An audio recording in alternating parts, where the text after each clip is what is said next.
Hello students, today topic is modern theory of the origin and evolution of the earth। पृथ्वी की उत्पत्ति एवं विकास से संबंधित आधुनिक सिद्धांत। पिछले लेक्चर में हमने पृथ्वी की उत्पत्ति से संबंधित आरंभिक सिद्धांतों के बारे में जानकारी ली थी। आरंभिक सिद्धांतों में प्रोफेसर इमैनुएल कांट की गैसीय राशि सिद्धांत, उसके बाद लाप्लेस का नेबुला हाइपोथेसिस, उसके बाद कांट एंड लाप्लेस की थ्योरी को पढ़ा था।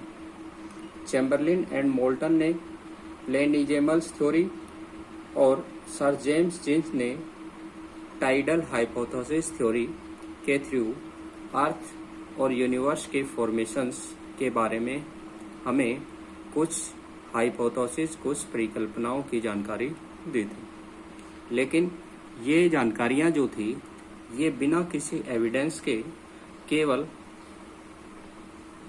विचारों पर आधारित थी, केवल परिकल्पनाओं पर आधारित थी। आधुनिक जो मॉडर्न थ्योरी है इसमें एडविन हेबल ने इसके लिए एविडेंस दिए हैं कि जो हमारे प्लेनिजेमल्स, प्रीमोर्डियल मैटर और अदर्स यूनिवर्स का फॉर्मेशंस करने वाले मैटर कहाँ से ओरिजिनेट हुए और इनमें कौन सा प्रोसेस हुआ जिससे हमारे आज के यूनिवर्स सिस्टम का फॉर्मेशन हुआ। हमारा जो सोलर सिस्टम है इसके फॉर्मेशन से संबंधित ये मॉडर्न थ्योरी एडविन हेबल की सबसे विश्वसनीय सिद्धांतों में गिना जाता है, जिसको हम पढ़ते हैं। Modern theory, the big bang theory और the expanding universe hypothesis is the most important of all the modern theory। आधुनिक सिद्धांतों में बिग बैंग सिद्धांत अथवा विस्तारित ब्रह्मांड परिकल्पना, एक्सपेंडिंग यूनिवर्स हाइपोथेसिस सबसे महत्वपूर्ण सिद्धांत है। इन 1920 एडविन हेबल, मॉडर्न जो थ्योरी जिसको बिग बैंग थ्योरी के नाम से जानते हैं, ये सबसे पहले एडविन हेबल ने ये सिद्धांत दिया था। प्रोवाइड एविडेंस, इसके बारे में सिद्धांत या प्रमाण दिए थे that the universe is expanding, कि यूनिवर्स जो है उसका विस्तार हो रहा है, वो अभी अपनी एक्सपेंडिंग फॉर्म में है, अभी उसका फैलाव हो रहा है। The big bang theory was postulated in 1950। सबसे पहले ये सिद्धांत जो है वो 1950 के दशक में विकसित हुआ था।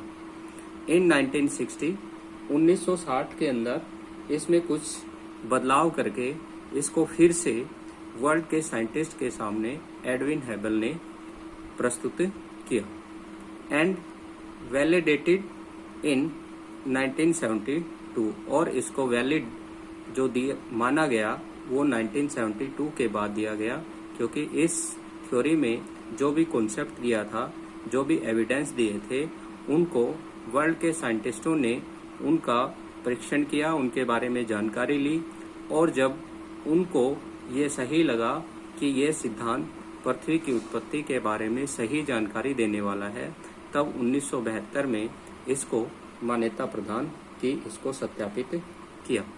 अकॉर्डिंग टू दिस थ्योरी, ध्यान से देखना है, 5 मार्क्स में ये क्वेश्चन आ सकता है आपका। According to this theory everything in the universe emerge from a point known as singularity about 13.7 billion year ago. इस सिद्धांत के अनुसार ब्रह्मांड में सब कुछ एक एकांकी परमाणु, सिंगुलरिटी, एकांकी परमाणु में आज से लगभग 13.7 बिलियन ईयर एगो कंसिस्ट था। अर्थात आज का जो हमारा ब्रह्मांड बना हुआ है वो 13.7 बिलियन ईयर एगो केवल एक सिंगुलरिटी न्यूक्लियर के अंदर था, एक छोटे से गोलक के रूप में था। The galaxy move apart as the space between them expanded.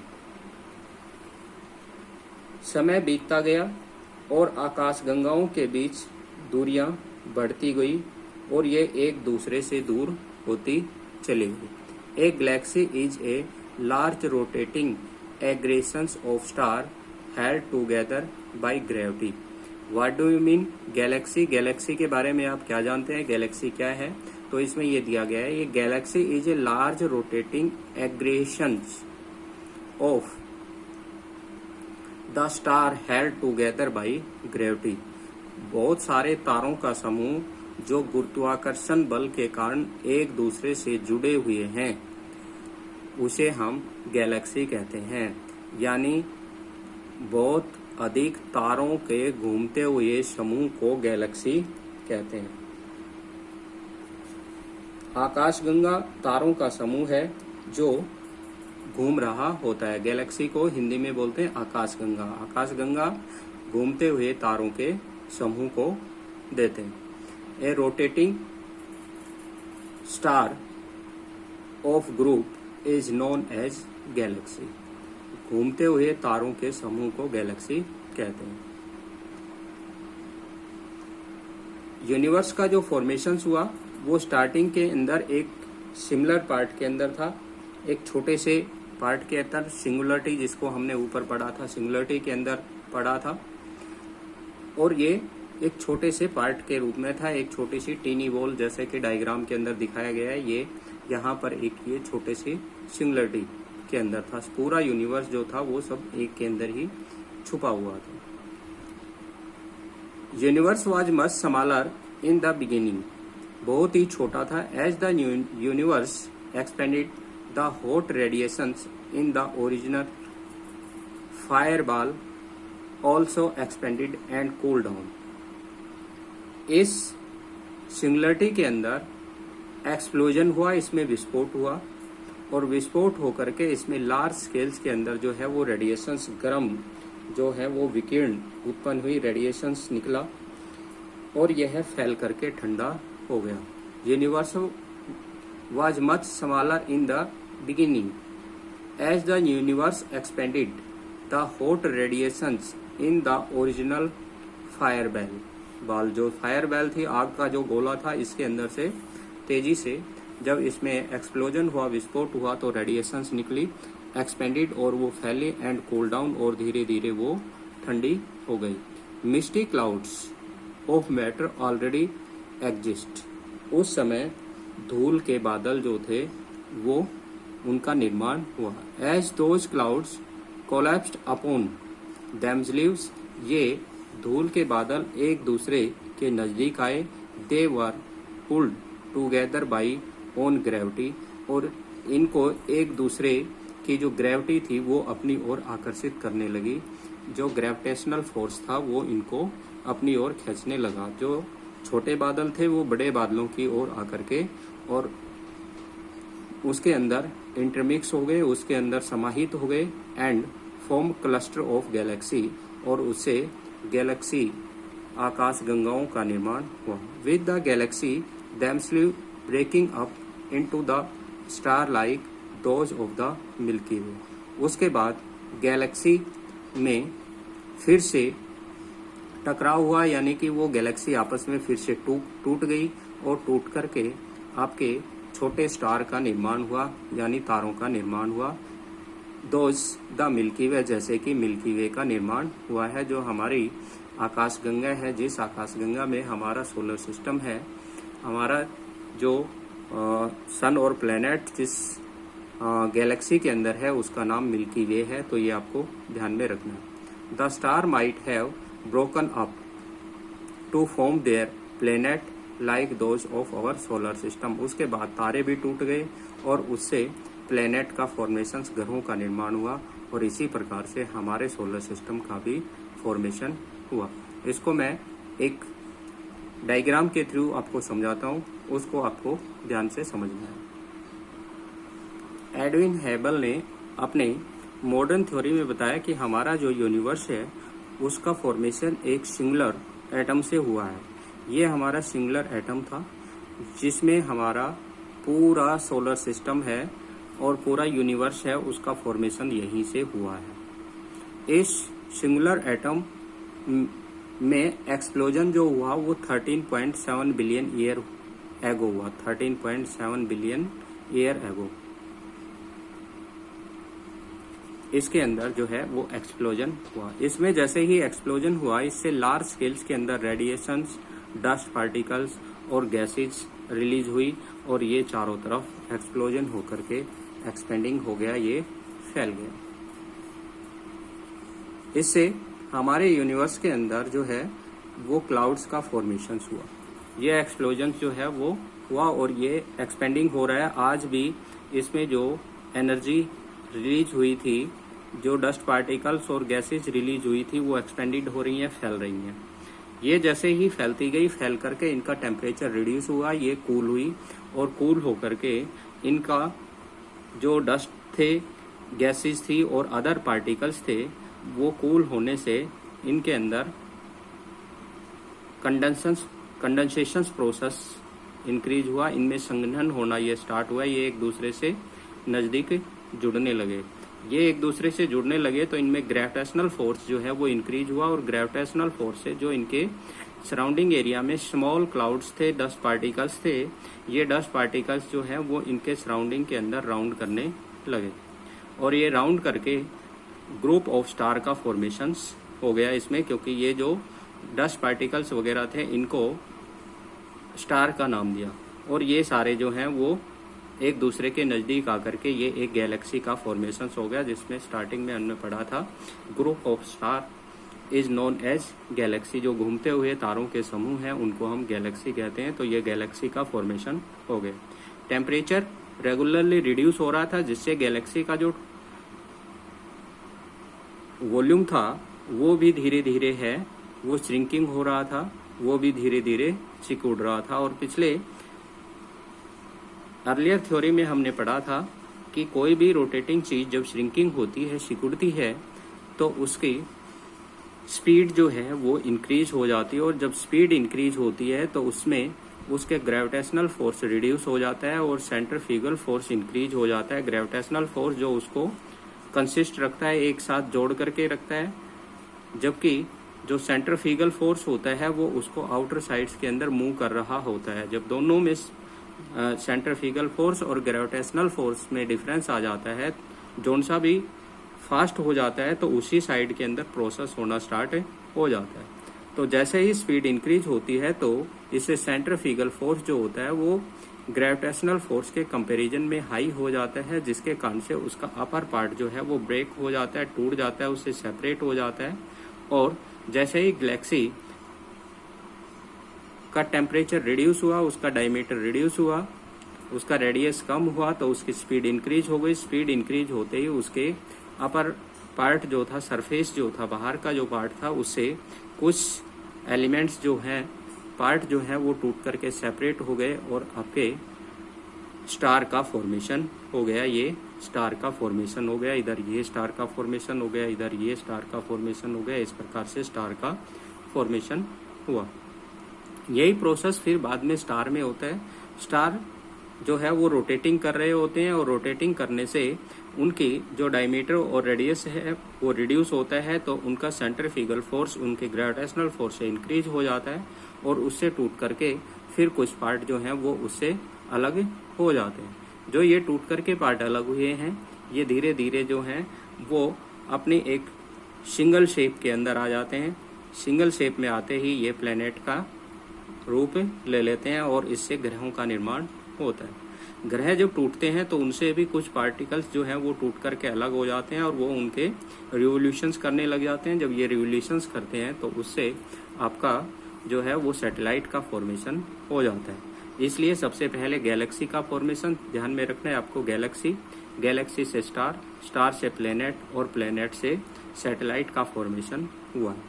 यही जो इन्फॉर्मेशन है और थ्योरी जो है, इसको हम मॉडर्न थ्योरी के नाम से जानते हैं कि ये सारा जो मैटर है जिससे हमारे यूनिवर्स का फॉर्मेशन हुआ है वो कहाँ से आया। तो इसके अंदर ये एविडेंस दिया जाता है कि ये सारा जो है वो एक सिंगुलर एटम के अंदर था और इसमें 13.7 बिलियन ईयर एगो एक्सप्लोजन हुआ। इसके एक्सप्लोजन के बाद इसमें लार्ज स्केल में डस्ट पार्टिकल, गैस और अदर कॉस्मिक रेडिएशंस हैं वो रिलीज हुई।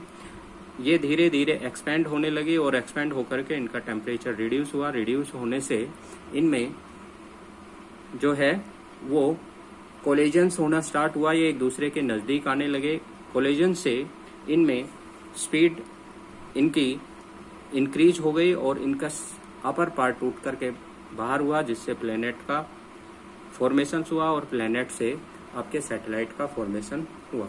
तो बिग बैंग थ्योरी के अंदर इसमें 3 स्टेज दी गई हैं। इन तीनों स्टेज के अंदर हम इसी के बारे में पढ़ते हैं। देखिए इसमें दिया गया है, सबसे पहले जो स्टेज दी गई है बिग बैंग थ्योरी की, उसमें आप ध्यान दें एक बार।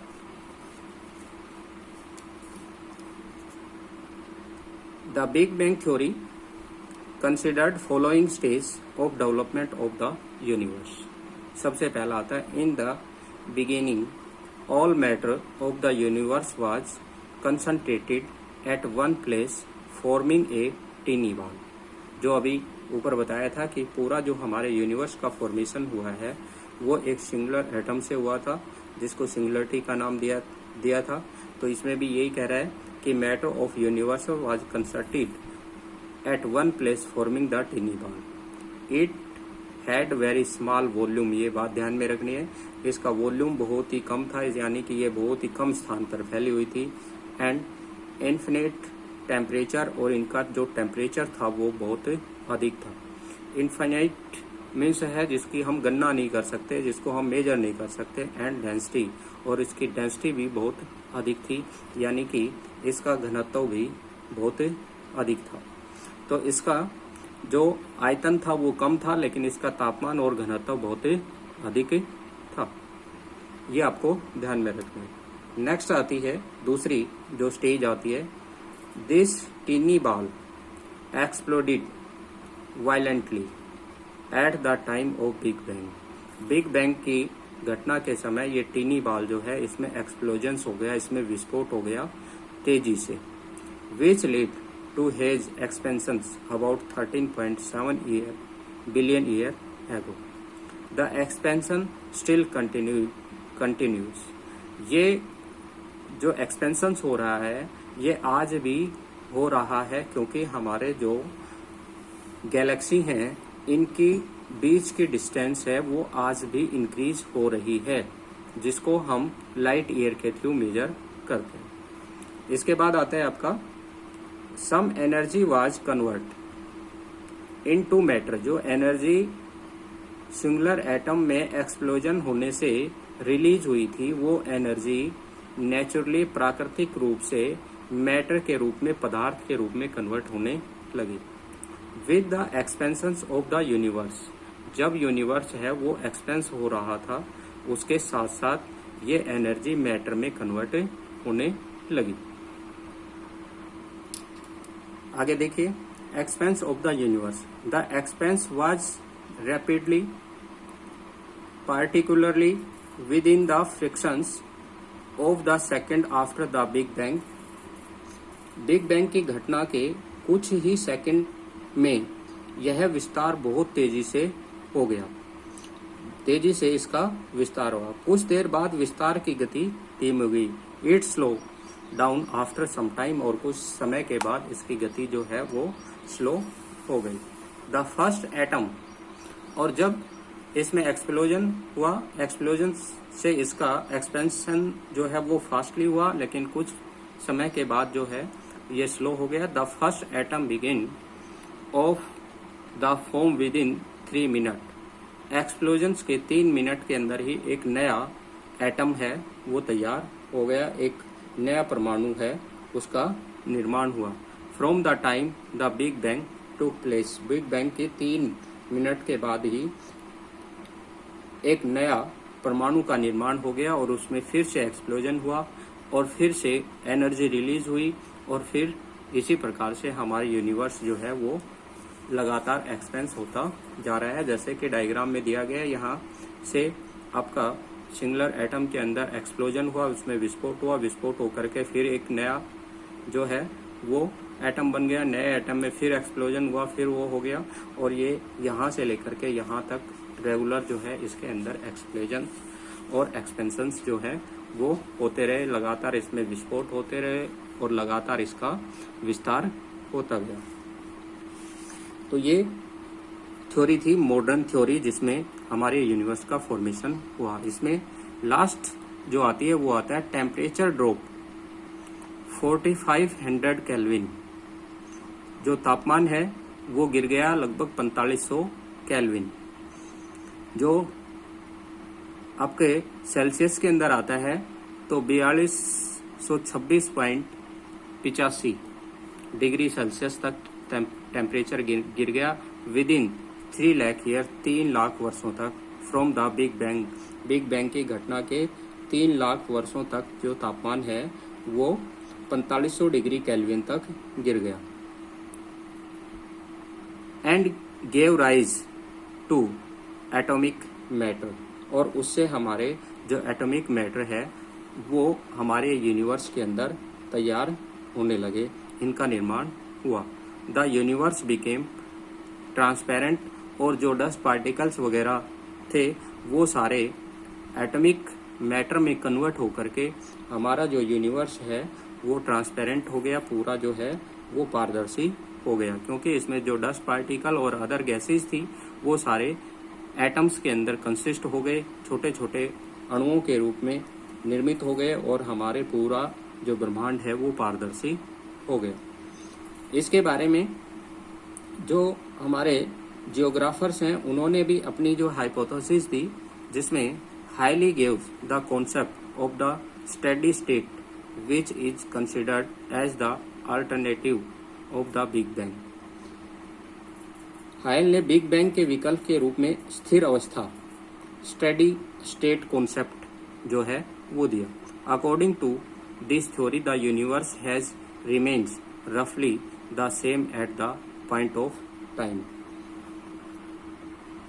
The concept of steady state की अधिकतर जो एविडेंस थे वो एडविन हेबल के कॉन्सेप्ट से मिलते जुलते हैं, इसलिए इसको बहुत अधिक इम्पोर्टेंस नहीं दी गई।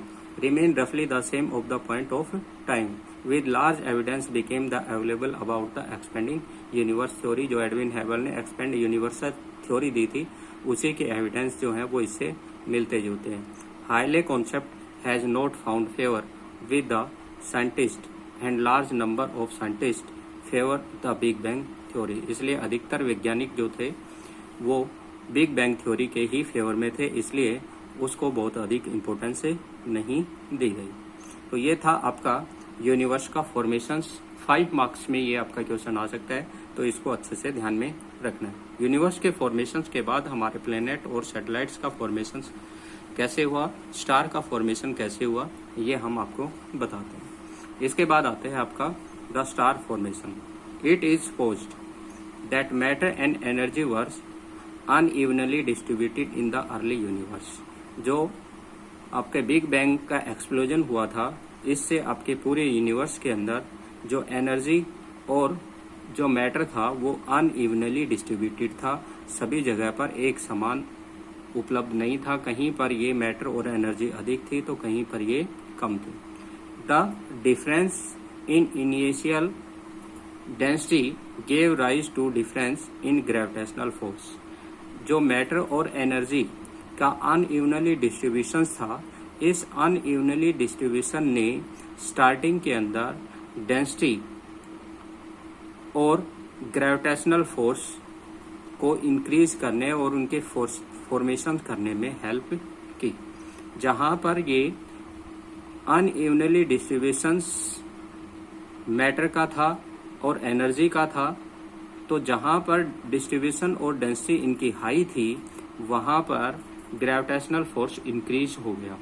मीन्स यूनिवर्स में जहां एनर्जी और जो कॉस्मिक रेडिएशंस वगैरह थी, डस्ट पार्टिकल्स वगैरह थे और अदर जो पार्टिकल्स जो एटम्स का फॉर्मेशन हुआ था, वो जहां पर अधिक थे तो वहां पर ग्रेविटेशनल फोर्स अधिक हो गया, और ग्रेविटेशनल फोर्स अधिक होने से उसके नियर बाई एरिया में जो स्मॉल ग्रेविटेशनल फोर्स वाले एनर्जी डस्ट पार्टिकल और एटम थे उनको उन्होंने अपनी ओर अट्रैक्ट करना स्टार्ट किया।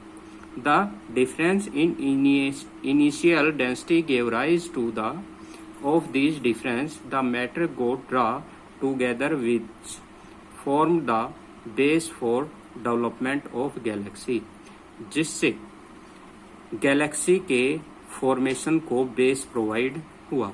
इसको जैसे मैं आपको डायग्राम में बताता हूं,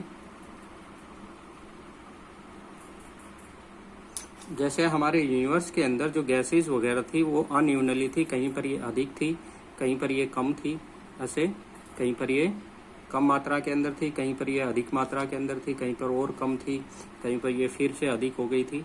तो इस matter, gas, dust particle, atoms वगैरह के अंदर जो अनइवनली डिस्ट्रीब्यूशन था, ये अनइवनली डिस्ट्रीब्यूशन जो है वो ग्रेविटेशनल फोर्स को जनरेट किया। मीन्स ग्रेविटेशनल फोर्स इंक्रीज होने और उसका फॉर्मेशन होने के लिए बेस प्रोवाइड हुआ। जैसे ही ग्रेविटेशनल फोर्स इंक्रीज हुआ तो ये स्मॉलर जो डस्ट पार्टिकल्स वगैरह थे, डस्ट क्लाउड्स वगैरह थे और अदर्स जो पार्टिकल्स थे वो इसके ग्रेविटेशनल फोर्स के कारण से इसकी ओर अट्रैक्ट हुए, और जब ये अट्रैक्ट हुए तो इससे गैलेक्सी के फॉर्मेशंस को बेस प्रोवाइड हुआ। क्योंकि हमने ये कहा है गैलेक्सी के रूप में कि घूमते हुए गैस के बादलों के समूह को हम गैलेक्सी या नेबुला कहते हैं। तो ये गैस के घूमते हुए बादल थे, ये घूमते हुए बादल थे और इनमें कोई भी एक लार्ज क्लाउड, जो बड़ा क्लाउड्स था, उसके ग्रेविटेशनल फोर्स के कारण से ये इसके साथ जो है वो इसके नजदीक आकर के बन गए और ये एक बड़े ग्रुप के अंदर डेवलप हो गया और ये रोटेटिंग करने लगा। तो इससे आपकी गैलेक्सी का फॉर्मेशन हुआ। तो इसमें भी यही कह रहा है कि गैलेक्सी को के डेवलपमेंट को बेस प्रोवाइड हुआ।